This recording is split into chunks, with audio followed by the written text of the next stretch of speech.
Hi, I'm Jenna with Grapevine Events here with Cary, and we're going to walk you through the last piece of the puzzle with as being a seller for Grapevine Events. We're going to talk about drop off and pick up at the sale event itself. So Cary, someone has tagged all their items, they're ready to go, sales coming up. What can they expect? So the next thing they need to do is to, first of all, check their email. We're going to have provided them with instructions on how drop off and pick up will work for their location. So that changes depending on where we are. So make sure you have a look out for that. If you haven't seen it, send us a note. We'll make sure we get you another copy. But the best thing that you're going to do at home to make drop off work the best is to organize your stuff similar to how we're going to lay out the sale. So we'll have sent you information either in your seller instructions or a separate document explaining exactly how the sale is going to be laid out so that you can organize your stuff the same way. So we recommend that you go out and purchase, if you don't already have, some good Rubbermaid bins to store your items in. We just find that this works the best for transporting your items. It's something that you can put your seller number on. So what we do is for people that have decided not to donate everything, they need to leave behind a bin or two for us to put their unsold items in so they don't end up on the floor. We don't recommend boxes for that because boxes, it's very hard to keep track of whether it's garbage or it's someone's box. So you can use boxes to transport your stuff, but at least have a couple of bins that you can leave behind and make sure that those bins have at least your seller number on both the lid and the bin itself. And when someone shows up with their organized bins for drop off, what does the process look like? Right, so the first thing that happens is that you're gonna pull into the parking lot at wherever location it is. You probably should just leave your stuff in the vehicle for the first few minutes and come into the location and get signed in. So we'll have volunteers on hand at the sign-in table to see, you're going to tell them your seller number, you're going to check over that your information is correct that we have on the sheet there, and you're going to basically sign a waiver that says that Grapevine's not responsible for loss or damage to your items.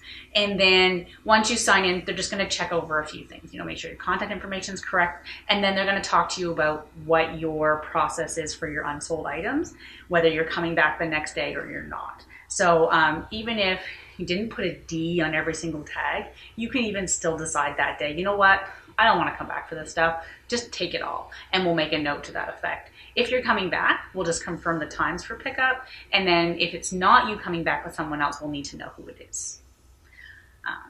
That sounds about right. Along with the waivers that you talked about, people are signing in. If you're going to sell a car seat with us, you need to bring an extra waiver for that as well, correct? Yes. So if you decided to sell a car seat, we do have a waiver form that will be part of your information that you got with your instructions.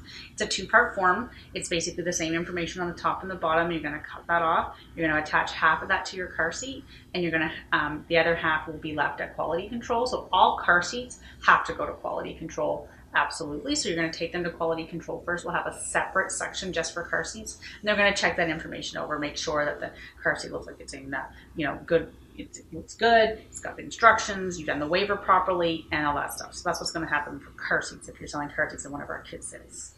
And you mentioned quality control. At our kids' sales, there's a quality control station set up.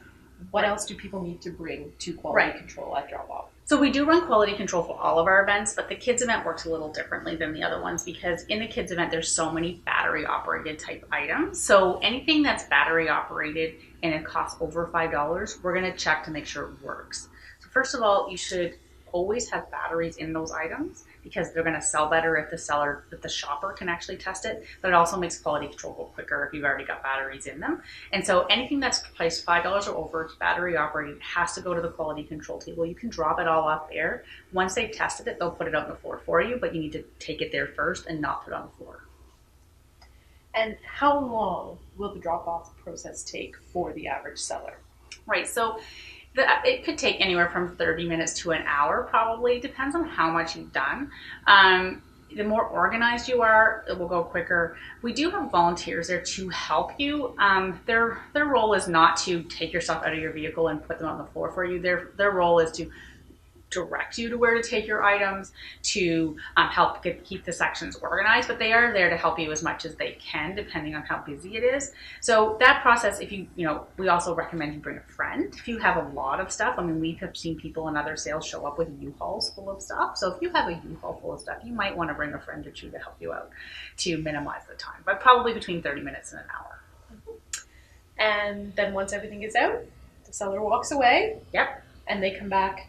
So yeah, they come back for pickup the next day. So as part of your sign-in process to drop off, we would have confirmed the times. You would already know the times. We'll have sent those to you in an email beforehand, so you know the exact times for pickup. So if you decide that you are coming back for your unsold goods, first of all, you'll have left behind a bin or two under a table. Once the sale is over, our volunteers are going to go through a very detailed process of sorting back all of those unsold goods to the different sellers. So what we do is we put seller numbers up around the wall in the space. They're going to take your bin, put it underneath your seller number, and they're going to start sorting through this stuff and putting your stuff in your bin. So when you come back for drop off, just basically look for your seller number. You're going to go get your stuff. You're going to stop back in. We have a checkout table. That way we know that you came and got your stuff. If we're not done sorting yet and you decide you're leaving, anything that we do find that is yours after that time will be donated. So that's something that you are going to have to be okay with. So sometimes, we do our best to have the sort done when you arrive, but sometimes it's just not possible depending on how many volunteers we had and how much was left over. So please, be cognizant of that and understanding. And if you want to help, if you get there and we're not done and you want to help and find your stuff, go right ahead. And so after the sale is all done, everyone's walked away, they've got their stuff or they've donated. The next last thing is the check. When does the check come? So Jenna and I have a lot of work to do once the sale is over. We need to get the Excel spreadsheet out of our system and figure out your proceeds and what your checks are going to be, get the checks printed, stuffed into envelopes and all that. So we commit to having this in the mail within 2 weeks of the sale date. We do our very best to get them in the mail. Sometimes we can get them done in a week, but life happens. So our commitment to you is to get them in the mail within 2 weeks. And once you've registered as a seller and gone through the process, you will automatically get an email for the next sale to see if you want to come back, and we hope you will. That's it. Thanks.